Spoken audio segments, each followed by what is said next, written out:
ठीक है, देखो state and prove Pythagoras theorem and उसका कन्वर्स, फिर exercise question. State and prove, सुनो, state and prove Pythagoras theorem. State and prove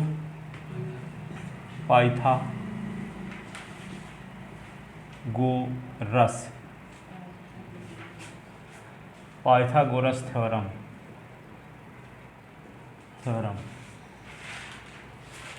state and prove Pythagoras theorem. Pythagoras theorem का statement तो बचपन से जानते चले आए हो। Statement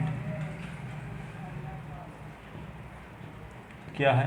in a right angle triangle, in a right angle triangle the square of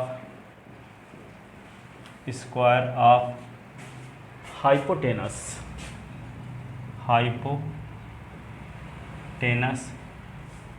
is equal to sum of square of the other two side।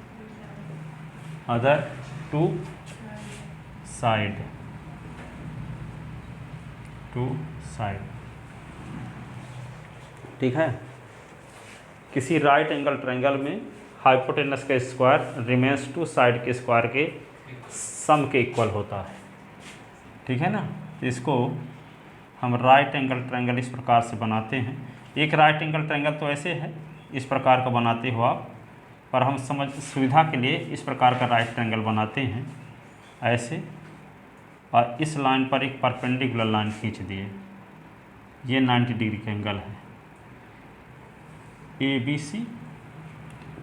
B C एक right angle triangle है। ठीक है, जिसका एंगल भी 90 degree का है। Angle भी क्या है? 90 डिग्री का है। ठीक है, तो ये बी जब 90 डिग्री का है तो आपको प्रूव करना है कि 90 डिग्री के अपोजिट साइड को तो जानते हैं, हाइपोटेनस कहते हैं। तो ए सी का स्क्वायर इज इक्वल टू क्या होगा? ए बी का स्क्वायर प्लस बी सी का स्क्वायर। ठीक है, तो ये प्रूव करने के लिए क्या करना पड़ेगा? सुनो, आपको प्रूव ये करना है कि ए बी सी एक राइट ट्रायंगल है जिसका एंगल भी 90 डिग्री का है, और जब एंगल भी 90 डिग्री का है तो इसकी अपोजिट साइड ए सी होगी, और ए सी क्या कहलाएगी? हाइपोटेनस। तो इसके अलावा दो साइड जो बची है, किसी को आप बेस बोल सकते हो, किसी को परपेंडिकुलर, किसी को बोल सकते हो। चाहे इसको बेस बोलो तो इसको परपेंडिकुलर, चाहे इसको परपेंडिकुलर इसको बेस बोलो तो इसको परपेंडिकुलर। दो में से किसी एक को बेस माना जा सकता है, किसी एक को परपेंडिकुलर। बेस और परपेंडिकुलर का स्थान फिक्स नहीं है। बेस और परपेंडिकुलर का स्थान फिक्स नहीं है। ठीक है, तो हाइपोटेनस का स्क्वायर रिमेंस टू साइड के स्क्वायर के सम के इक्वल होता है। अच्छा, ये इस प्रकार से थोड़ा सा बन नहीं रहा है ऐसे, हाइपोटेनस ऐसे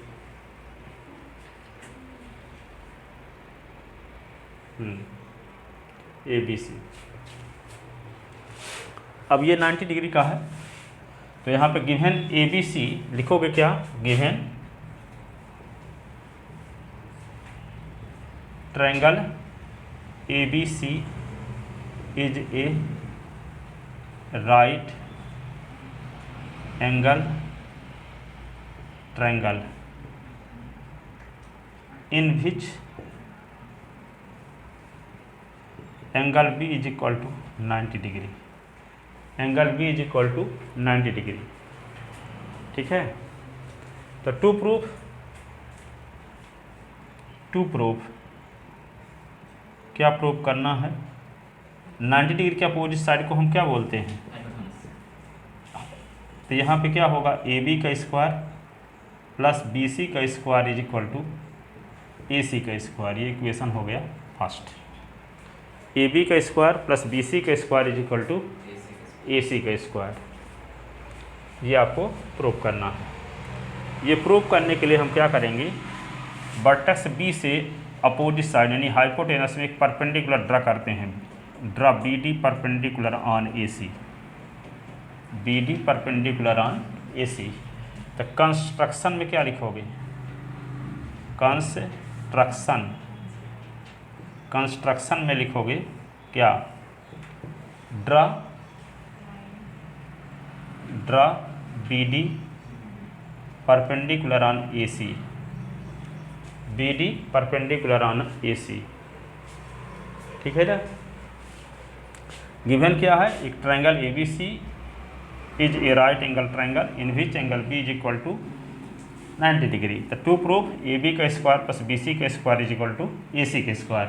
ए सी हाइपोटेनस क्यों है, क्योंकि एंगल बी 90 डिग्री है और 90 डिग्री के अपोजिट साइड को हम हाइपोटेनस कहते हैं। ठीक है। कंस्ट्रक्शन क्या किए, draw B D perpendicular on side A C. अब यहाँ पे क्या करेंगे, आप ये पढ़ चुके हो, दो ट्रायंगल इस प्रकार के कहीं दुनिया में मिल जाएं, ए बी सी और P Q R, A B C मिल जाए और एक पी क्यू आर, दो ट्रायंगल कहीं भी इस प्रकार से मिलें, किसी हालत में आप ये दिखाने में समर्थ हो गए कि इसके दो करेस्पॉन्डिंग एंगल इक्वल हैं, एंगल ए एंगल पी के इक्वल है और एंगल बी एंगल क्यू के इक्वल है, तब हम कहेंगे कि दोनों ट्रायंगल सिमिलर है। Triangle A B C similar है ट्रायंगल पी क्यू आर के। कब ऐसा कह देंगे, कम से कम दो करेस्पॉन्डिंग एंगल इक्वल हों, इसको दोनों सिमिलर हो जाएंगे। तो सिमिलर होने की वजह क्या रहेगी, angle corollary of similarity, angle corollary of similarity. तीनों एंगल होंगे तो क्या होगा, एंगल सिमिलरिटी थ्योरम और एंगल कोरोलरी ऑफ सिमिलरिटी। ठीक है। तो यहाँ पे क्या होगा, दो करेस्पॉन्डिंग एंगल यदि हम दिखा दें तो दोनों ट्रायंगल सिमिलर हो जाते हैं, और जब दो ट्रायंगल सिमिलर हो जाते हैं तो करेस्पॉन्डिंग साइड प्रोपोर्शनल होती हैं। करेस्पॉन्डिंग साइड क्या होती हैं, प्रोपोर्शनल। ठीक है। तो हमारा मकसद क्या है कि इस छोटे वाले ट्रायंगल को पूरे बड़े वाले ट्रायंगल के सिमिलर प्रूफ करना, इस छोटे वाले ट्रायंगल को। फिर दूसरी कंडीशन में इस छोटे वाले ट्रायंगल को पूरे बड़े वाले ट्रायंगल के सिमिलर प्रूफ करना। तो छोटे वाले ट्रायंगल को बड़े वाले ट्रायंगल के सिमिलर प्रूफ करने के लिए आपको ये दिखाना पड़ेगा कि दोनों ट्रायंगल के दो करेस्पॉन्डिंग एंगल इक्वल हैं, दोनों ट्रायंगल के दो करेस्पॉन्डिंग एंगल इक्वल हैं। तो यदि हम बात करते हैं एंगल ए बी डी की या ए डी बी की बात करें और ए बी सी की बात करें, तो ए डी बी में ये एंगल 90 डिग्री का है, क्योंकि परपेंडिकुलर खींचा गया है ना बी डी, तो परपेंडिकुलर के दोनों साइड का एंगल 90 डिग्री का होता है। तो हम देखते ये हैं कि इस छोटे वाले ट्रायंगल में एक एंगल, छोटे वाले ट्रायंगल का एक एंगल 90 डिग्री का है, तो बड़े वाले ट्रायंगल में आपको पता है कि एंगल भी 90 डिग्री का है, पता है ना कि बड़े वाले ट्रायंगल का एक एंगल भी 90 डिग्री का है। इस प्रकार इस छोटे वाले ट्रायंगल का एक एंगल इस बड़े वाले ट्रायंगल के एक एंगल के इक्वल हो गया। ठीक है। अब दूसरी चीज़ देखते हैं कि और करेस्पॉन्डिंग एंगल दिखाएंगे। तो यहाँ पे देखते ये हैं कि जब ए डी बी बोलते हैं तब भी एंगल ए शामिल है, और ए बी सी बोलते हैं तब भी एंगल ए शामिल है।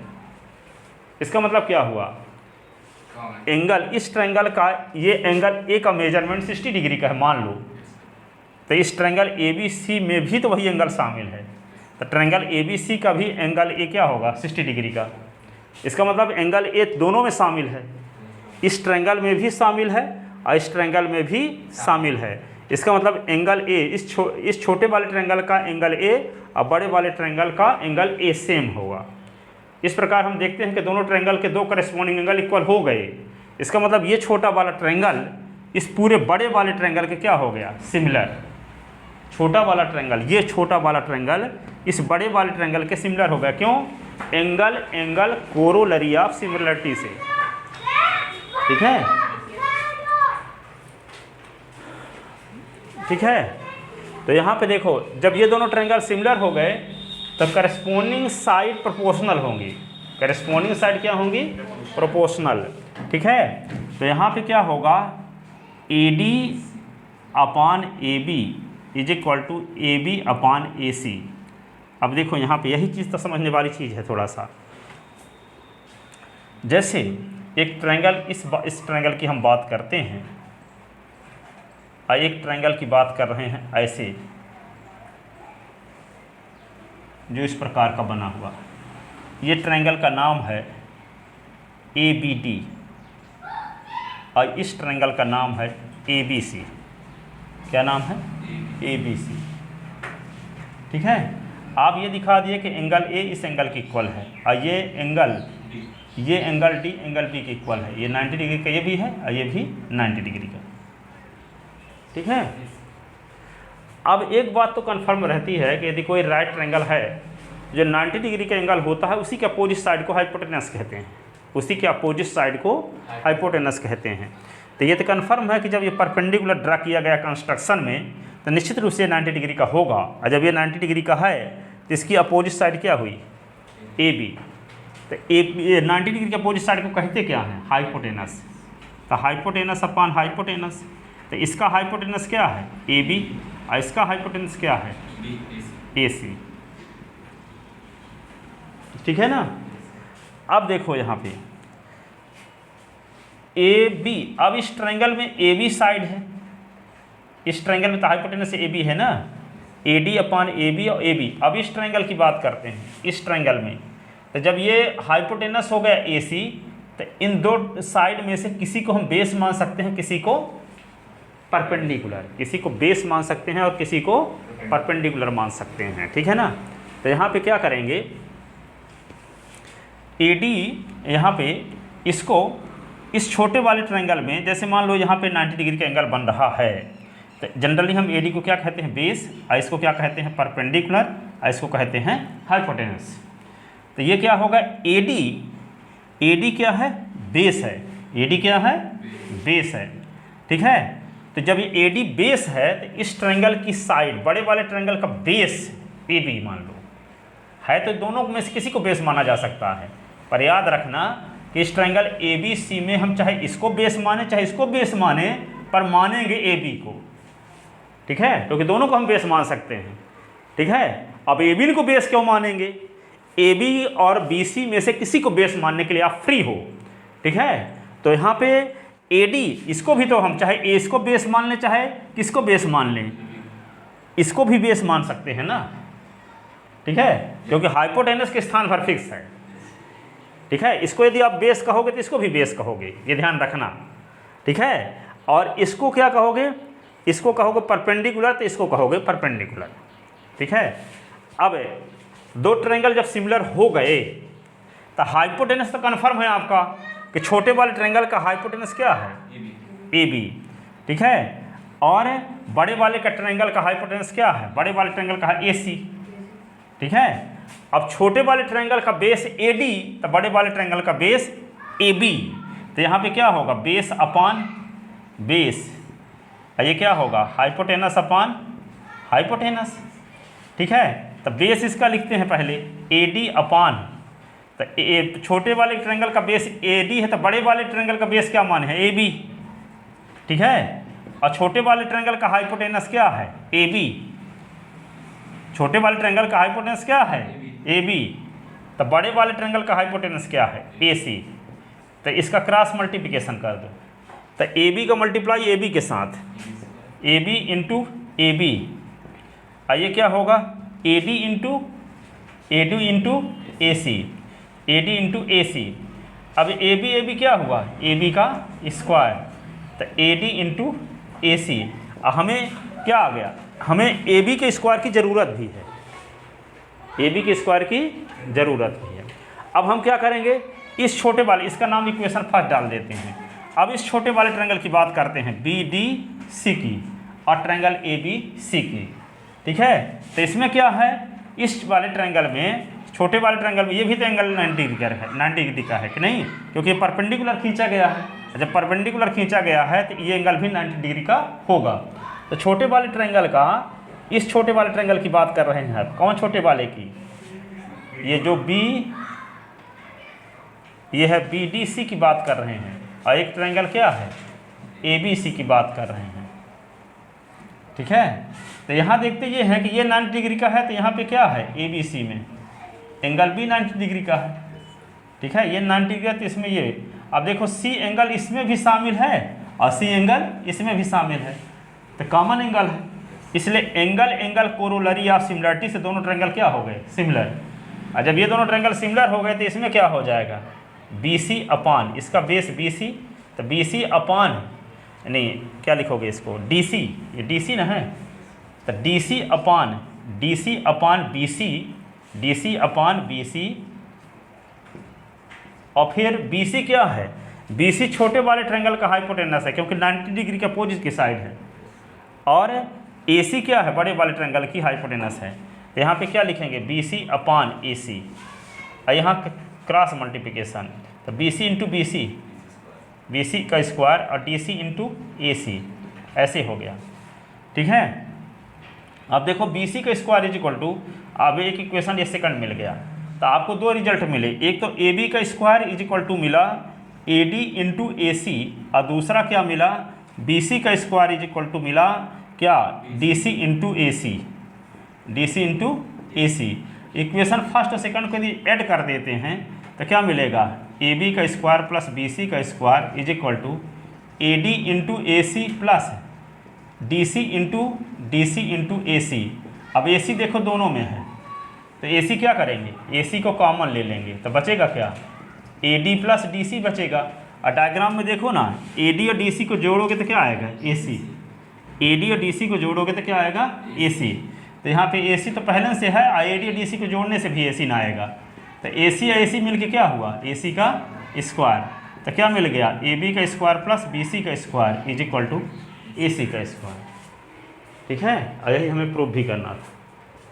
तो किसी राइट ट्रायंगल में हाइपोटेनस का जो स्क्वायर होता है रिमेन्स टू साइड के स्क्वायर के सम के इक्वल होता है। In right angle triangle the square of hypotenuse is equal to the sum of square of other two side. ठीक है, राइट एंगल ट्रायंगल में हाइपोटेनस का स्क्वायर रिमेन्स टू साइड के स्क्वायर के सम के इक्वल होता है। ये क्या है, पाइथागोरस थ्योरम का स्टेटमेंट। समझ में आया। क्या करेंगे हम, एक बार ADB और ट्रायंगल ABC को सिमिलर प्रूव करेंगे, और एक बार ट्रायंगल BDC और ट्रायंगल ABC को सिमिलर प्रूव करेंगे। दोनों से दो इक्वेशन मिलेंगे और दोनों इक्वेशन को ऐड कर देंगे। ऐड करने के बाद AC कॉमन ले लेंगे, तो क्या बचेगा, AD प्लस DC बचेगा। और AD और DC को डायग्राम से देखो ना, AD और DC मिलके क्या होगा, AC। ठीक है, सीधी से चुरहाट और चुरहाट से रीवा तक की डिस्टेंस मिला दोगे तो क्या आ जाएगा, सीधी से रीवा तक की डिस्टेंस आ जाएगी। ठीक है ना। तो ये बात समझ में आई आपके। अब लिखते हैं थोड़ा सा।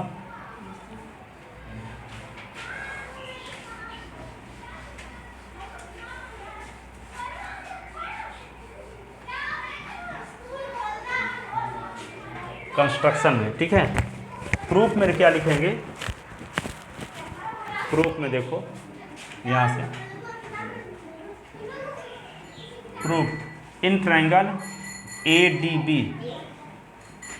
Triangle ADB and triangle ABC, तो क्या होगा, एंगल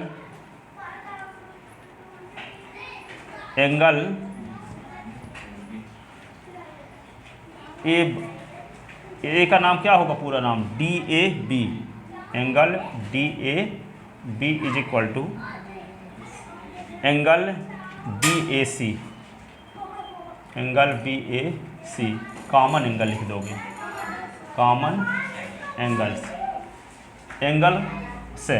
ठीक है, अब क्या करोगे, छोटे वाले ट्रायंगल का एंगल ADB, एंगल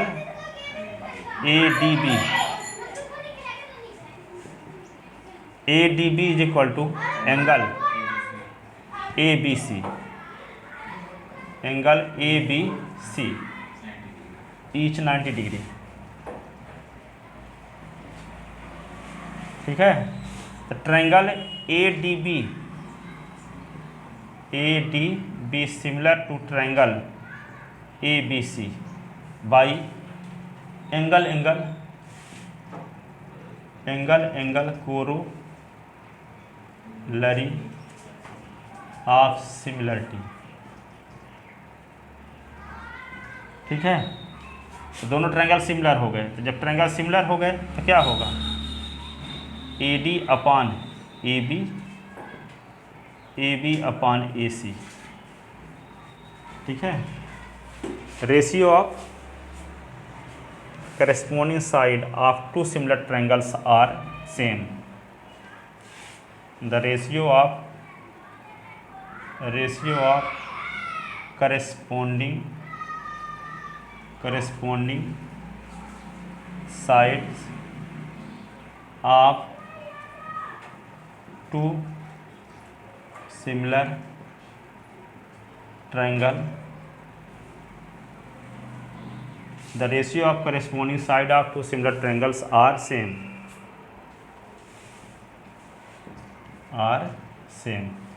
ये रीजन लिख दिए। अब क्या करेंगे इसका क्रॉस मल्टीप्लिकेशन। तो A B into A B is equal to A D into A C.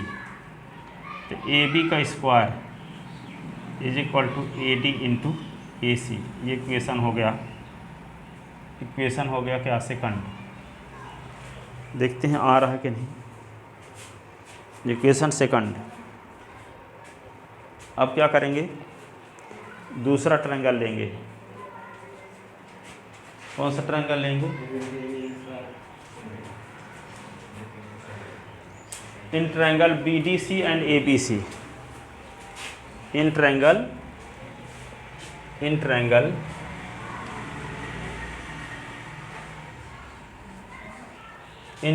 B D C and A B C. In triangle B D C and triangle A B C. B D C and A B C. तो क्या होगा angle C is equal to angle C, common angle. तो छोटे वाले triangle का angle C का नाम क्या होगा? B C D. अब बड़े वाले में क्या होगा? इसका नाम ए सी बी। ठीक है, तो क्या लिखे छोटे वाले ट्रायंगल का नाम? B C D. Angle B C D is equal to angle A C B. Each common angle लिख दो, कॉमन एंगल। और यहाँ यस लिख दो, कॉमन एंगल्स। एंगल का साइन है यस। अब फिर क्या लिख दो? Common angles. फिर क्या लिखोगे? ईच 90 डिग्री का। तो छोटे वाले ट्रायंगल में बी डी सी 90 डिग्री का है, तो बड़े वाले में ए बी सी 90 डिग्री का है। तो यहाँ पे किसका पहले एंगल लिख रहे थे? बी सी डी ना, बी सी डी छोटे वाले का लिख रहे थे। अब छोटे वाले दोबारा भी लिखते हैं। Angle B D C, angle B और डी और C is equal to angle A B C. Each 90 degree, each 90 degree. ठीक है, तो ट्रायंगल क्या होगा? B D C similar to triangle B D C similar to triangle A B C. Reason by angle corollary of similarity. ठीक है, अब दोनों triangle जब सिमिलर हो गए तो सिमिलर ट्रायंगल के करस्पॉन्डिंग साइड प्रोपोर्शनल ना होती हैं। तो यहाँ पे जैसे याद इतना रखना है, ए डी अपान ए बी और फिर ए बी को रिपीट करना है, ए बी अपान ए सी। और इसमें क्या करना है? डी सी अपान बी सी और बी सी को रिपीट करना है, बी सी अपान ए सी। दो लाइन याद करने की ज़रूरत है। ए डी अपान ए बी, तो ए बी न अपान ए सी। ए बी छोटे वाले का हाइपोटेनस, तो ए सी बड़े वाले का हाइपोटेनस। तो ए डी अपान ए बी और फिर A B, A D upon A B कहे तो जहाँ अंत हुआ वहीं शुरुआत भी। सीधी से चुरहाट, तो चुरहाट से रीवा। तो ए डी अपान ए बी, तब ए बी से A B upon A C. A D upon A B, तो जो अपान में है वही से शुरुआत, ए B upon A C. Reason क्या है? याद करने का तरीका यह है कि ए D upon A B upon A C. और रीजन क्या है? करस्पॉन्डिंग दो सिमिलर ट्रायंगल के करस्पॉन्डिंग साइड प्रोपोर्शनल होती है। रीजन तो इतना ही ना है, पर ध्यान रखना पड़ेगा। ऐसा ध्यान क्यों रखना पड़ता है? क्योंकि बेस और परपेंडिकुलर का स्थान फिक्स नहीं है। किसी को हम बेस मान सकते हैं, किसी को परपेंडिकुलर मान सकते हैं। हाइपोटेनस भर का स्थान फिक्स है, इसलिए याद रखने की ज़रूरत है थोड़ा सा। ठीक है, ए डी अपान ए बी और ए बी अपान ए सी। ठीक है, ए डी छोटे वाले का बेस है तो ए डी बड़े वाले का बेस है। ठीक है, तो बेस अपान बेस, फिर हाँ छोटे वाले का हाइपोटेनस ए बी है क्योंकि 90 डिग्री के अपोजिट साइड है, तो बड़े वाले का हाइपोटेनस क्या है 90 डिग्री ये है तो इसके अपोजिट साइड ए सी ना है। तो यहाँ पे A D upon A B, base upon base, hypotenuse upon hypotenuse, तो छोटे वाले का हाइपोटेनस ए बी है और बड़े वाले का हाइपोटेनस ए सी है। ठीक है, तो ए डी अपान ए बी और ए बी अपान ए सी वही लिखने वाले हैं। क्या लिख दिए, कहाँ तक लिखे थे, यहाँ तक ना। तो इम्प्लाइज क्या लिख दो, A D upon A B is equal to A B upon A C. ठीक है, the ratio of corresponding sides of two similar triangles are same. The ratio of corresponding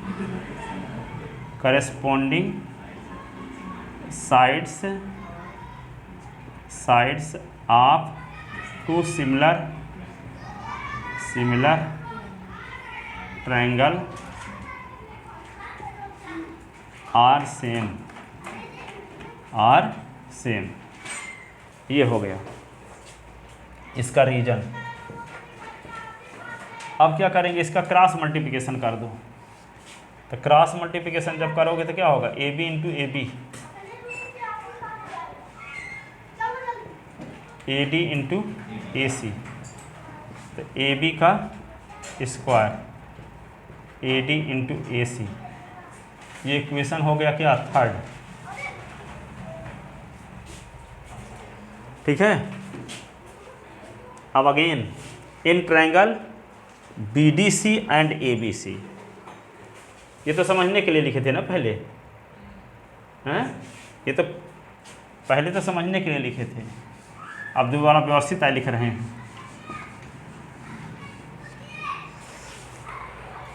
हाँ, अब लिखो in triangle B D C, in triangles, ऐसे triangle बना देते हैं, yes triangles, B D C and A B C हैं,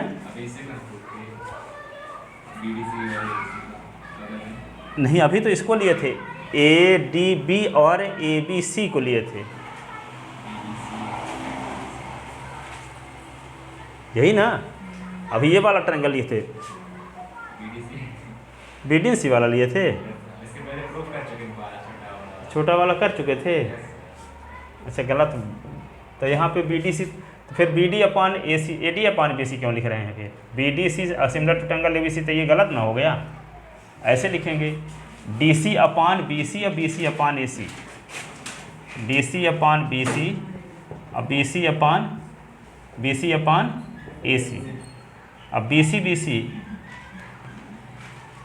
उधर लिख चुके थे हैं, तो B C into B C is equal to D C into A C, ये क्या होगा, रीजन वही लिख लेना, ratio of corresponding sides of two similar triangles are proportional. तो ये होगा बी सी का स्क्वायर इज इक्वल टू होगा D C into A C, और ये इक्वेशन हो गया क्या, third. Adding equation second and third, adding equation second and third, we get क्या होगा, ए बी का स्क्वायर प्लस बी सी का स्क्वायर इज इक्वल टू, उसमें क्या था, A D into A C D C into A C, ऐसे है ना। अब ए सी कॉमन लेते हैं, क्या हम कॉमन लेते हैं, ए सी, तो क्या बचा, ए डी और प्लस डी सी, और ए डी और प्लस डी सी डायग्राम में देखो, ये ए डी है और ये डी सी, तो ए सी बन जाएगा।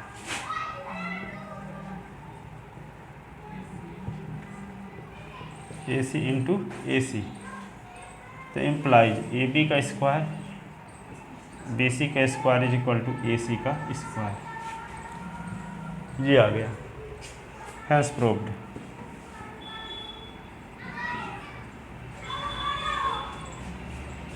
यही प्रूफ करना था।